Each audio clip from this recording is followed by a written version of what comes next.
ఒకటి మాత్రం స్పష్టంగా అర్థమైంది. ఒక్క మణికొండ మున్సిపాలిటీకి సంబంధించి ఇక్కడికి వచ్చి ఉన్నారు. ఇక మా మహిళా సోదరిమణులు అయితే ఛాన్స్ ఇస్తే అగ్గి తలిగేసేటట్టుంటారు. కాబట్టి నిజంగానే ఈరోజు రాష్ట్రంలో జరుగుతున్న పరిస్థితులన్నీ గమనించి ఒక 11 నెలలు అయ్యింది కానీ 11 సంవత్సరాలు అయినట్టు చుక్కలు చూపిస్తున్నాడు ఈరోజు ప్రజలందరికీ రేవంత్ రెడ్డి గారు. సో ఎప్పుడు పోతారా, మళ్ళీ ఎప్పుడు కేసీఆర్ గారు వస్తారన్న ఆలోచన ప్రతి ఒక్కరికి వచ్చింది. కింది స్థాయి నుండి పై స్థాయి వరకు, ఒక వ్యవసాయ కూలి నుండి మొదలు పెట్టుకుంటే ఒక వ్యాపారవేత్త వరకు కూడా ఏంటి రాష్ట్రంలో పాలన కేసీఆర్ గారు ఉన్నప్పుడు ఎట్లుండే ఎట్లా ఉందని ఆలోచన ప్రతి ఒక్కరికి కలిగింది. అదేవిధంగా ఈరోజు మణికొండ మున్సిపాలిటీ తీసుకుంటే తెలంగాణ రాకముందు ఎట్లుండే కేసీఆర్ గారు వచ్చినాక ఎట్లా మారింది అనేది ఆ ప్రాంతాన్ని చూస్తేనే అర్థమవుతుంది.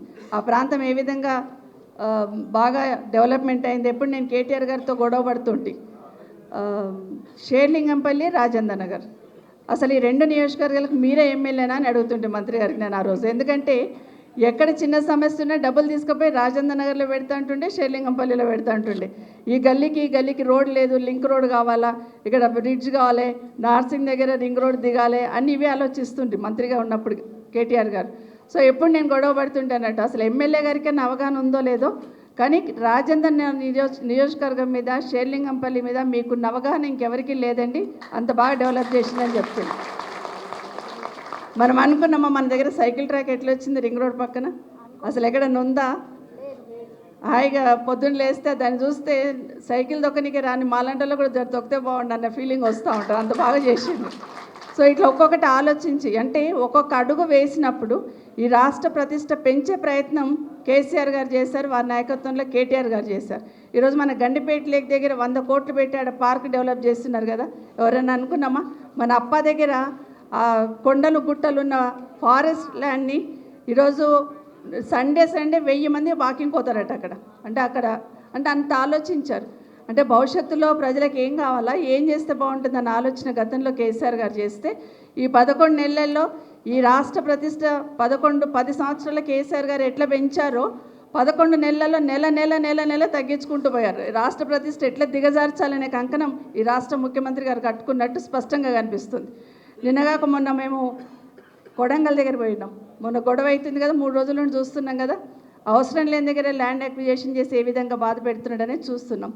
కొంతమంది లేడీస్ మాట్లాడుతూ ఉంటే అక్కడ పోయిన తర్వాత నిజంగానే ఎంత అరాచకం చేస్తున్నారంటే భూమి ఇవ్వమంటున్నారు, భూమి ఇవ్వకపోతే వాళ్ళని దౌర్జన్యం చేసి వాళ్ళని కొట్టి జైల్లో పెట్టడం ఒకటైతే, అర్ధరాత్రి 1:30కి పోయి లైట్స్ ఆఫ్ చేసి లేడీస్ని అసభ్యంగా వాళ్ళు వివరించి చెప్తా ఉంటే మనసు కలుక్కుమంది.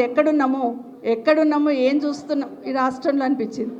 మహిళల పట్ల అంత అసభ్యంగా ప్రవర్తిస్తూ అంత అరాచకం చేస్తూ ఉంటే ఆ ప్రాంతానికి ఎమ్మెల్యేగా ప్రాతినిధ్యం వహిస్తున్న రేవంత్ రెడ్డి గారు ముఖ్యమంత్రి అయినారు. వాళ్ళ ఓట్లు వేసుకొని కనీసం నోరు కూడా పెగలట్లేదు.